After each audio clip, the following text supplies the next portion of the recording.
Olá, estudantes do Colégio Delos, sétimos anos, matéria de História, tudo bem com vocês? Na próxima aula, da semana que vem, nós vamos debater essas questões, então preciso que vocês façam com atenção para a gente debater na live a correção delas. A questão número 2 da página 173, questão 2 da página 173, é uma questão de vestibular adaptada para vocês, está falando a seguinte informação. A reforma protestante tem seus fundamentos iniciados e na doutrina defendida por Martim Lutero. Sobre a sua atuação como líder religioso, assinalar a alternativa correta. Então, vocês vão verificar aí as alternativas e assinalar aquela que vocês acham que é correta. Mas o Martim Lutero foi um grande líder da reforma religiosa. Ele era um monge da Igreja Católica e ele ficava realmente furioso com a corrupção que existia ali. O luxo, a ostentação, a distância entre a igreja e a população, os mais necessitados, aquelas pessoas que estavam mais necessitando, mas não tinham o dinheiro, a indulgência para pagar para ser atendido pela igreja. E o Lutero foi muito importante, ele traduziu a Bíblia do latim para o alemão, coisa nunca antes feita. A Bíblia era em língua da igreja, o latim, uma língua que era apenas dominada pelo clero. Então, o Martin Lutero foi muito importante, principalmente nesse quesito, de traduzir a Bíblia do latim para o alemão, fazendo com que ela fosse mais acessível para o grande público. Então, isso é fundamental aí na obra do Martin Lutero. A número 5 da página 174, ao fixar suas 95 teses nas portas da igreja da Wittenberg, Lutero pretendia causar um rompimento com o catolicismo? Justifique sua resposta.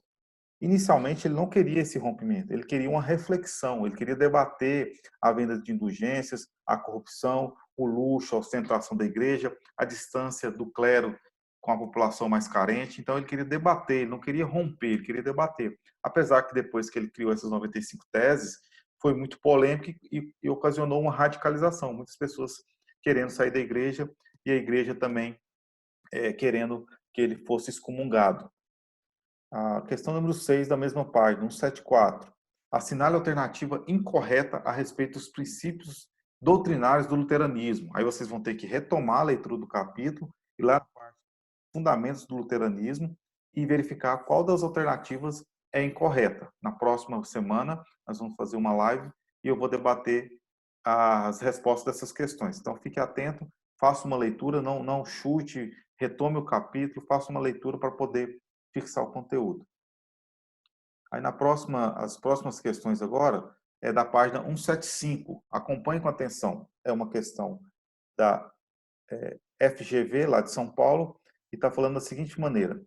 É comum referir-se ao calvinismo como uma religião do capitalismo, pois essa crença, aí vocês vão assinalar a alternativa correta, é uma questão objetiva. Mas o calvinismo, ele pregava o trabalho, pregava o lucro, pregava que as pessoas que fossem trabalhadoras e tivessem um bom emprego, tivessem ganhando um bom lucro, eles estariam sendo abençoados.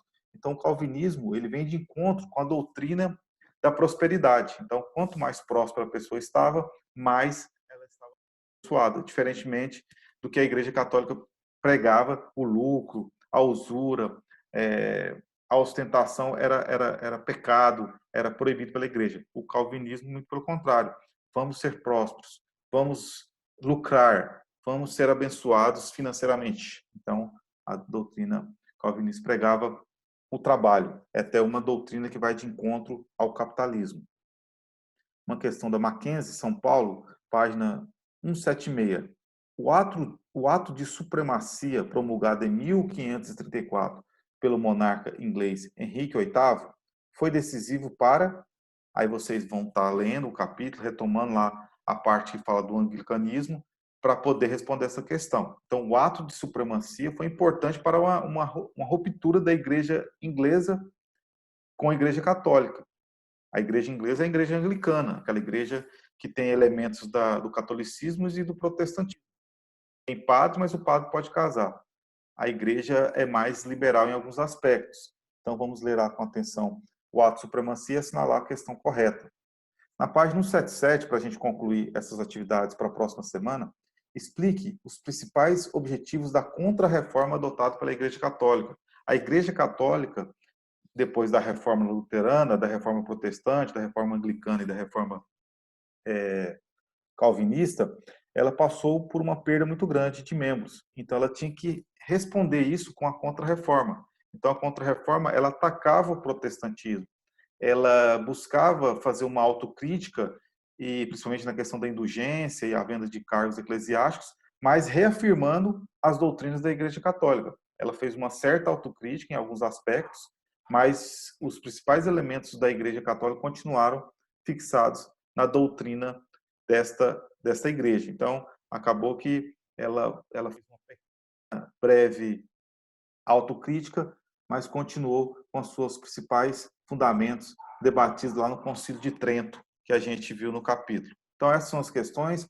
Façam essas questões com atenção, fazendo uma releitura do texto, para na próxima semana a gente fazer uma correção delas na live ao vivo, na nossa aula semanal aí ao vivo. Tragam dúvidas, tragam informações, vamos enriquecer a nossa próxima aula ao vivo. Muito obrigado, fiquem com Deus, até a próxima.